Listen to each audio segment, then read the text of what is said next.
বিসমিল্লাহির রহমানির রহিম। জান্নাতে প্রবেশের মুহূর্তে কি হবে জানো?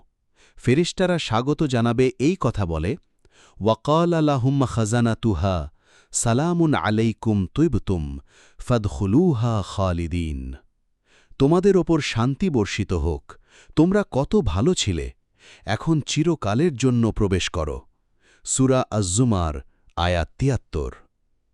জান্নাতে চোখ যা দেখেনি, কান যা শোনেনি, আল্লাহ বলেছেন, ফালা তা'লামু নাফসুম মা উখফিয়া লাহুম মিন কুররাতি আয়ুন। কোনো আত্মাই জানে না তাদের জন্য কি লুকিয়ে রাখা হয়েছে।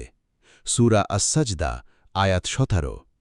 সেখানে মৃত্যু নেই, অসুখ নেই, বার্ধক্য নেই। রাসূলুল্লাহ সাল্লাল্লাহু আলাইহি ওয়াসাল্লাম বলেছেন, তোমার জন্য চিরন্তন তারুণ্য, তোমার জন্য চিরন্তন সুখ, আর কখনো দুঃখ নেই। আর সবচেয়ে বড় নেয়ামত, ওয়ুজুহুন ইয়াউমা ইযিন নাযিরা ইলা রাব্বিহা নাযিরা। সেদিন কিছু মুখমণ্ডল উজ্জ্বল হবে, তাদের রবকে সরাসরি দেখবে।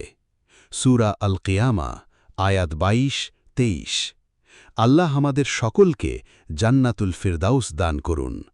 আমিন ইয়া রব্বাল আলামিন।